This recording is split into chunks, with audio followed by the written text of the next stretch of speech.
We are all set for the grand finale on the Ohio River, the unlimited final from the Jasper Engine and Transmissions Indiana Governor's Cup. Coming under the bridge for the run down to start finish, and you see the Budweiser, the Pico, is off to his left. A big story there, Rich, as Chip Hanauer is going to have the inside. Here's the start. They're a little late, actually. A legal start.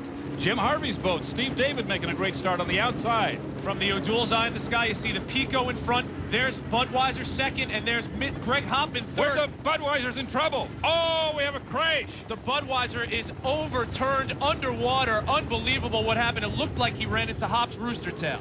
That's exactly what happened, Rich. The Budweiser thundering into that turn somewhere between 190 and 200 miles per hour. Dave Villwalk trying to hold his lane. Now watch him. The red boat, he's back a little bit, not in great position. He'll slide to the right just a little bit now and get into the skid fin rooster tail off of Greg Hopp's boat. The tremendous hydraulic pressure picks him up, turns him over. A lot of damage to the Miss Budweiser boat as it goes upside down. Steve's on the docks with Bernie Little.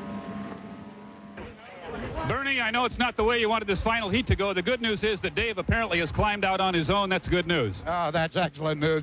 Dave's a lot more important than the win in the race, but that would have had to have been a great race, and we're just sorry we can't participate now in the final here in Madison, Indiana. But one thing about it, Dave's a hard driver, and he knew what he was doing and knew what he was going for, and he's going to win. We have word he's walking around on the back of the boat, and that's real good news. Yeah, that really is. But the speed he had to be going into that turn, that's excellent. Steve Montgomery from Madison, Indiana, in the Ohio River. We are restarting the final. It's deja vu all over again, Steve, but this time without Dave Villwalk. No Miss Budweiser in the final heat, so the favorite has to become Chip Hanauer. And as you can see, he has the inside. He's back there in the rooster tails, but a lot of boat speed beside him. Greg Hopp, Steve David, Mitch Evans, and the Appian Geronimo are all ahead of Chip at the start. It's a good start, Rich. And look at Steve David burning ahead with the hammer down. The Appian on the outside in second place. Our O'Doul's Eye in the Sky catches Chip Hanauer with a terrific cornering job going into turn one, and he has the lead.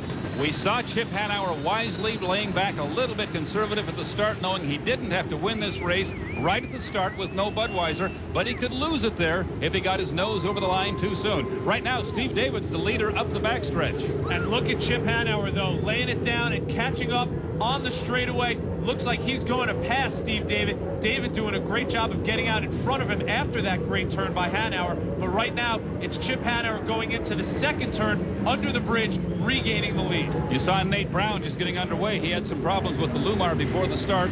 I called it a good start. The officials tell me I was wrong. Steve David in the black boat, Jim Harvey Motorsports, actually over the line. Way in the left of the picture, we saw Greg Hopp's boat going down as he got into a rooster tail. And that's unfortunate for Steve David. We saw that happen to Phil Bonancini in the Unlimited Lights final. Looked like a great start, challenging for the lead. Lo and behold, you jump the start, you're all the way back in the pack. Now look at Nate Brown. He's having fun out here racing with Chip Hanauer, but he's back a lap. He did not start with the rest of the boats, and the boat that appears to be running third is also back a lap because Steve David's been penalized, so Greg Hopp in the white boat coming through is actually running in second place. We have good news to report. Dave Villwalk is just getting back onto the docks, and we'll send Steve down to talk with him.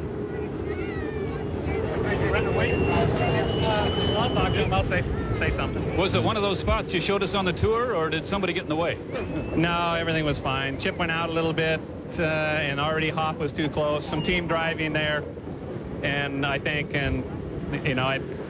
Chip moved out a little bit and got the boat in the air, and I went to the side a little bit, and then Hopp was already too close and pulling in, and so I went through his rooster tail out through the other way. So, but that's what happens. As I said before, some team driving looks on by my part, but I don't know what the referees will say. You said you banged your knee a little bit, but you're okay. Yeah, a lot better than last time.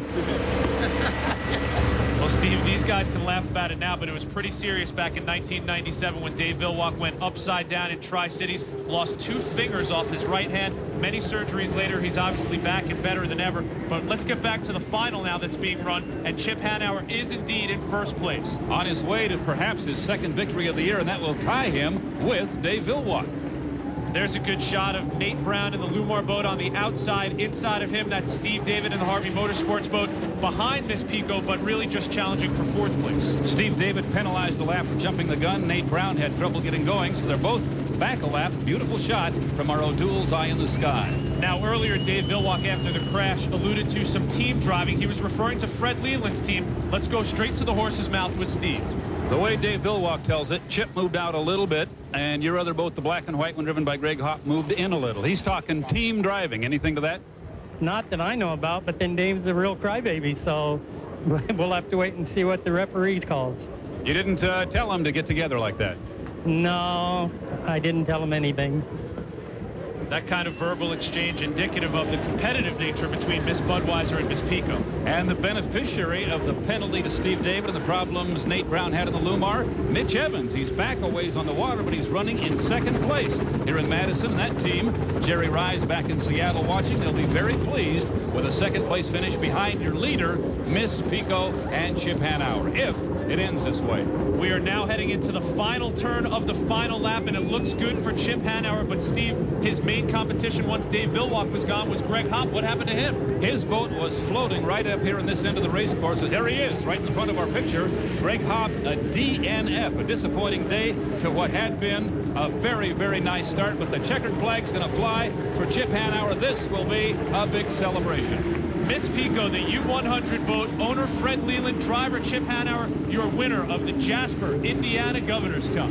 Hanauer and the Leland team pick up the big trophy, 400 points for their win in the final heat. The Budweiser, unable to run, gets a 0. That'll be a factor. And Mitch Evans going to be very happy with a second-place finish in the Appian Geronimo. A great day for Mitch Evans and the Appian. His second-place finish in the final, the icing on the cake to what was a great day all around for him.